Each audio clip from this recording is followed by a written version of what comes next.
दिलीप कुमार ने एक बार हंसते हंसते कहा था कि जब मैं भगवान से मिलूंगा तो एक शिकायत करूंगा कि भगवान तूने मुझे धर्मेंद्र के जितना खूबसूरत क्यों नहीं बनाया। जरा सोचिए कि जिस इंसान की सुंदरता के आगे दिलीप कुमार जैसा मास्टर एक्टर खुद को छोटा महसूस कर रहा था, उसका कद कितना बड़ा होगा, वो इंसान कितना नायाब रहा होगा। आज जिक्र इसलिए क्योंकि वही धर्मेंद्र, वही पंजाब का किसान, पंजाब का बेटा, सिनेमा का हीमैन चुपचाप शायद उसी भगवान के पास लौट गया है जिसके नाम पर दिलीप साहब ने मजाक में कभी शिकायत रखी थी। हां, आज खबर आ गई है कि धर्मेंद्र साहब नहीं रहे, और जब ये खबर आई तो करोड़ों का दिल टूटा। दिल इसलिए टूटा क्योंकि बॉलीवुड का सबसे चमकता सितारा अचानक से खामोश हो गया। वो तारा जो कभी थका नहीं था, जो कभी बूढ़ा नहीं लगा, जो हमेशा एक दोस्त की तरह मुस्कुराता हुआ मिला, जो सुपरस्टार होकर भी आम इंसान के जैसा दिख रहा था, वो एहसास लेकर चला गया जो हमने शोले के वीरू की शुरुआती हंसी में देखा था, वो पानी की टंकी पर चढ़कर उसकी शरारत में देखा था, वो गब्बर के सामने, इन कुत्तों के सामने मत नाचना बसंती के आक्रोश में देखा था, देवल परिवार की रीढ़ बने उनके संस्कारों में देखा था, और करोड़ों दिलों में उनके लिए धड़कती मोहब्बत में देखा था। वो इंसान जो स्क्रीन पर दिखाई देता था तो लगता था कि यार ये अपना ही तो है। चाहे जवानी में शोले हो या बुढ़ापे में रॉकी रानी कहानी, हर बार यह हमें एहसास हुआ कि ये हम में से ही कोई है। हां, ज्यादा हैंडसम, थोड़ा दमदार और कहीं ज्यादा फिल्मी, और यही धर्मेंद्र थे। धर्मेंद्र की खूबसूरती का सबसे बड़ा राज उनकी सरलता थी। धर्मेंद्र सुपरस्टार होकर भी सुपरस्टार जैसे नहीं थे, वो दिग्गज होकर भी दिग्गजों जैसे नहीं रहते थे, इतने बड़े होकर भी वो आम लगते थे क्योंकि दिल के साफ थे, खुले हुए थे, सच्चे इंसान थे, शराब पीकर भी शराफत कभी नहीं भूलने वाले इंसान, प्यार करके अहंकार नहीं करने वाले इंसान। उनकी जिंदगी में भी कई उतार चढ़ाव आए, कई बार चोट लगी, दिल टूटा, पर धर्मेंद्र का दिल कड़वा नहीं हुआ। और इसीलिए लगता है कि ऐसे लोग कम पैदा होते हैं और उनके जाने पर गम बड़ा होता है। धर्मेंद्र वो थे जिन्होंने बॉलीवुड की चमक दमक के बीच में भी अपनी कमजोरियों को छिपाया नहीं। बताया कि उन्हें भी डिप्रेशन हुआ, कहा कि मैं इंसान हूं, अकेलापन मुझे भी एहसास कराता है। उस दौर में यह सब कहा जब मेंटल हेल्थ के बारे में बात करना लगभग पाप था, लेकिन धर्मेंद्र ने आंसू नहीं छिपाए, और यही बात उन्हें हमसे अलग नहीं बल्कि और करीब लाती है। यही बात धर्मेंद्र को खास बनाती है, और इसीलिए आज धर्मेंद्र नहीं है तो उनकी कहानी को सुनना समझना जरूरी है। धर्मेंद्र 8 दिसंबर साल 1935 को पंजाब के फिरोजपुर जिले के एक छोटे से गांव में पैदा होते हैं, एक ऐसे घर में जहां पर मिट्टी के तेल का लैंप जलता था, बाहर खेतों में बैलों की घंटी। पिता हेडमास्टर थे, सख्त, किताबों से प्यार करने वाले। माँ जो थी वो देसी घी की खुशबू से घर को भरा रखती थी।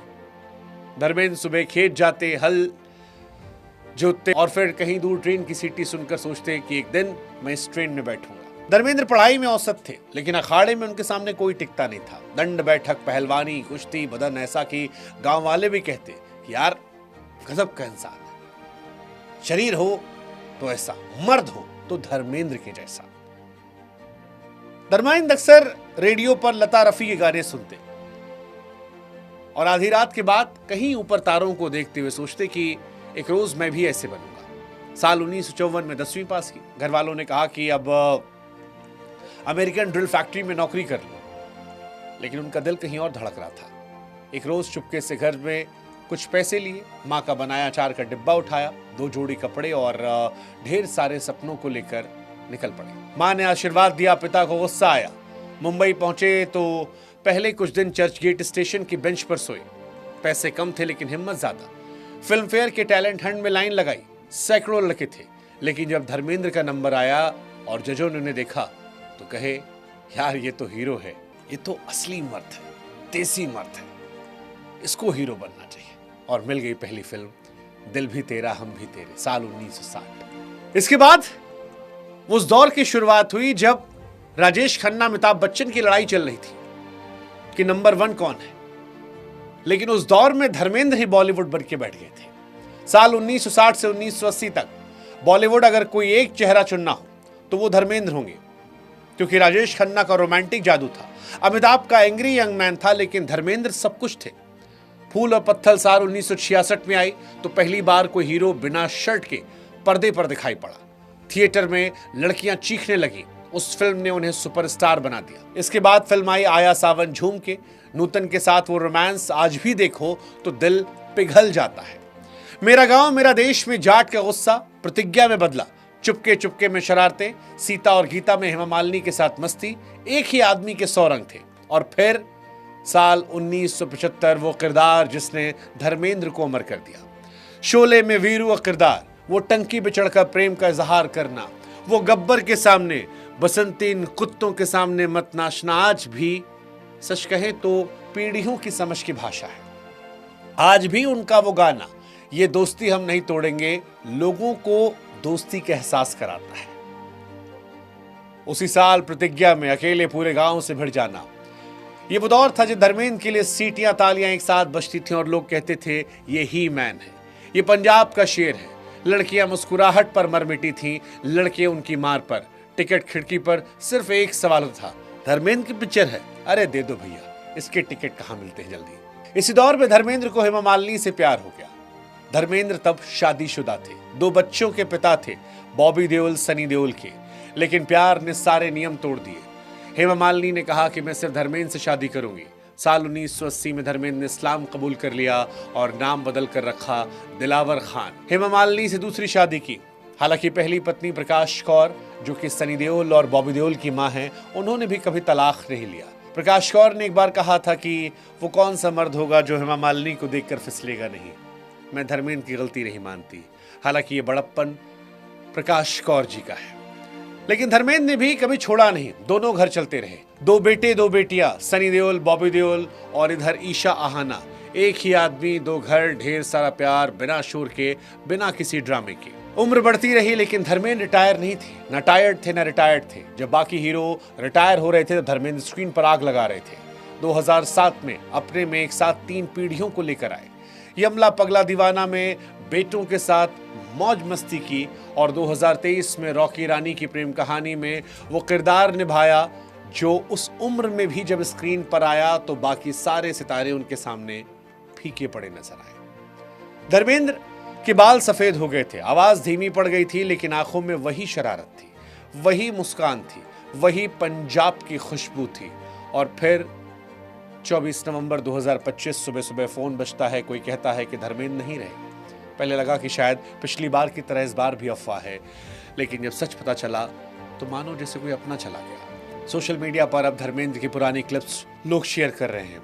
कोई वीरू को टंकी पर चढ़ा रहा है, कोई ठाकुर का बदला दिखा रहा है, कोई बसंती वाला सीन दिखा रहा है, कोई धर्मवीर की कहानियां सुना रहा है। लोग रो भी रहे हैं लेकिन मुस्कुराहट के साथ। ऐसा इसलिए क्योंकि धर्मेंद्र ने कभी रोना सिखाया ही नहीं, हंसना सिखाया, जीना सिखाया। हालांकि सच ये है कि धर्मेंद्र मरे नहीं है, शरीर चला गया है, धड़कनें थम गई है। लेकिन धर्मेंद्र कैसे मर सकते हैं? जो आदमी करोड़ों दिलों में बसा हो, जिसकी हंसी आज भी टीवी पर गूंजती हो, जिसकी ये दोस्ती आज भी दोस्तों के बीच गाई जाती हो, वो कहां मरता है? वो तो बस शायद दिलीप कुमार की शिकायत के बाद उस भगवान के पास चले गए हैं जिसने उन्हें दिलीप कुमार से खूबसूरत बनाया था। अब शायद दिलीप साहब, राजेश खन्ना, ये सब साथ बैठे होंगे, साथ बैठकर चाय पी रहे होंगे, शायद शम्मी कपूर के साथ मस्ती कर रहे होंगे, शायद सुशांत के साथ उसके अनुभवों को साझा कर रहे होंगे, सिद्धार्थ के साथ बैठे होंगे, और शायद धर्मेंद्र वहां बैठकर दिलीप साहब से मस्ती करते हुए कह रहे होंगे कि दिलीप साहब अब शिकायत मत करना, शिकायत मत करना। धर्मेंद्र जहां भी रहेंगे वो हमेशा जवान रहेंगे, वही पंजाब का सोना, वही हीमैन बनकर रहेंगे।